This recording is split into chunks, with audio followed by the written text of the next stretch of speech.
Hello and welcome to Better Together. I'm Tony. And I'm Kimberly. And we are talking about what today? I have no idea. You haven't revealed this. It's a surprise. All right, so I heard this statement. When what we do comes with a cost, not a reward, we are close to loving.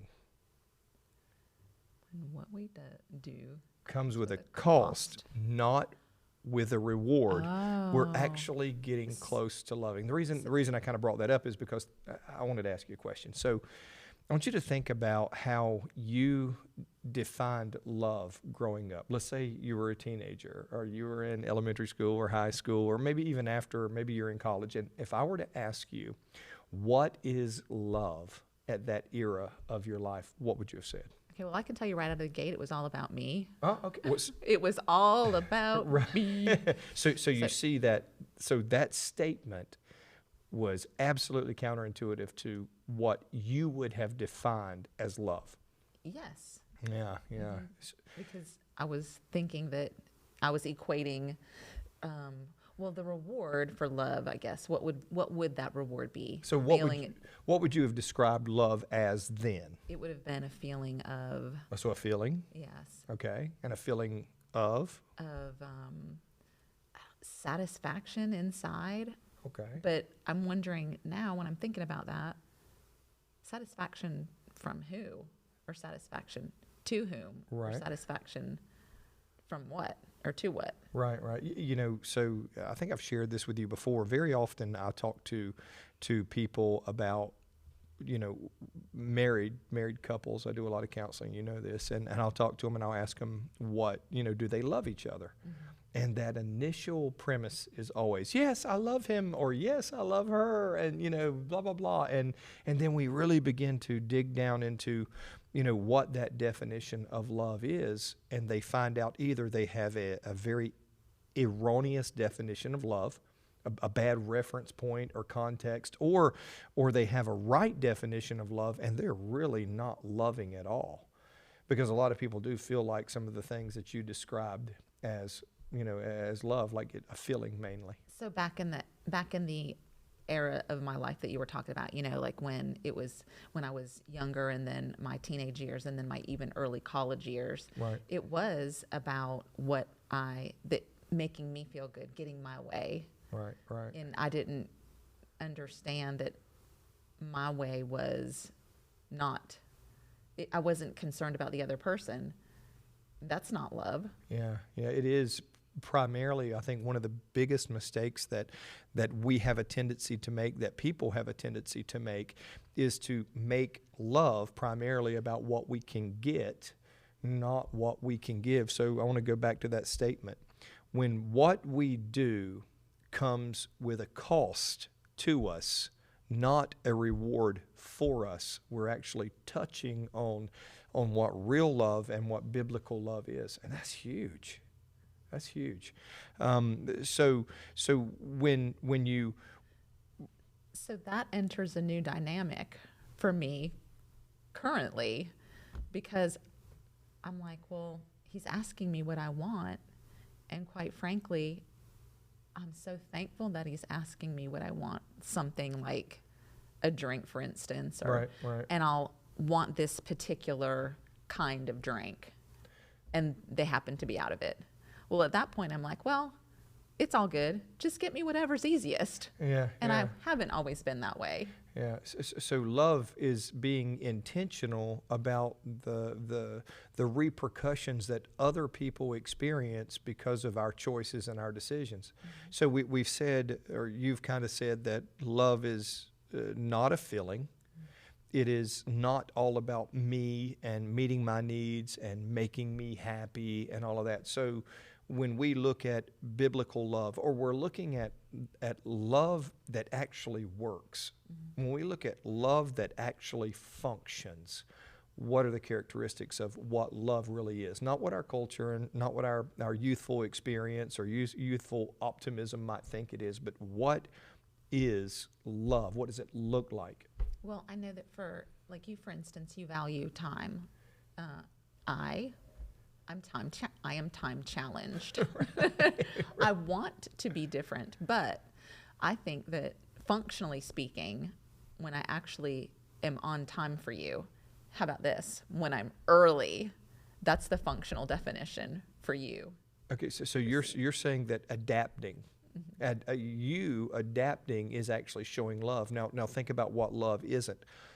Even in that same dynamic, me demanding that isn't love. In fact, it's the antithesis of love. So me demanding you be timely, in my case, would not be functional love, but you adapting willfully to accommodate something that you believe is a value of mine is love. But think about how that works. Think about how that benefits you, how that benefits me, and if I adopt some of those same perspectives and activities or whatever, patience. Real love is functionally with us, me being patient, let's be honest, when you are late. So think about how true love bridges that gap. It causes you to want to not cause me to stumble, and it causes me to be more patient when you don't share a value or you don't have a priority of a value in a certain area. Oh, that's good. Yeah. So real love, sometimes it doesn't look like what we think it should look like, but it is incredibly important to realize that true love, the God kind of biblical love, is absolutely functional in the context of a marriage. In fact, I can't think of anything else that will help a relationship, whether it is a marital relationship or it's a relationship with siblings or family or whatever. The selfless type of love described in 1 Corinthians 13 is the only type of love that works in this world. Everything else kind of has a tendency to isolate us and make everything about us. It turns us into narcissists. Ooh. Yeah. And in our current culture, that might be challenging. I can think of so many people who have said, you know what, they're not making me happy, or I'm not getting my needs met, or I'm not, and the whole time we're focusing on getting our own needs met and us feeling a certain way that it is inadvertently to the detriment of the very same thing that the other person is probably experiencing as well. Yeah, I was about to say it to the detriment of the other person. Yeah. Could be the. Yeah, and sometimes we're not even aware of that. So what are some areas perhaps, can you think of some areas where common failures to love may be prevalent, from a woman's perspective to a man? I can give you 3 or 4. I think one, men have a tendency to fail in the area of patience. Okay. I think that very often we fail in the area of, and again, this is kind of generic, but I think we fail in the area of gentleness.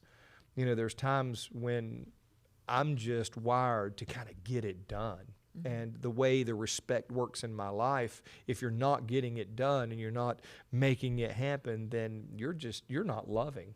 So one of the quickest things I think that I can lose in a love relationship context with you is that gentle aspect. Is the gentleness and the kindness with which I approach you or approach, something. Right, and I could say from a biblical, love is patient, love is kind, it doesn't seek its own way. Right.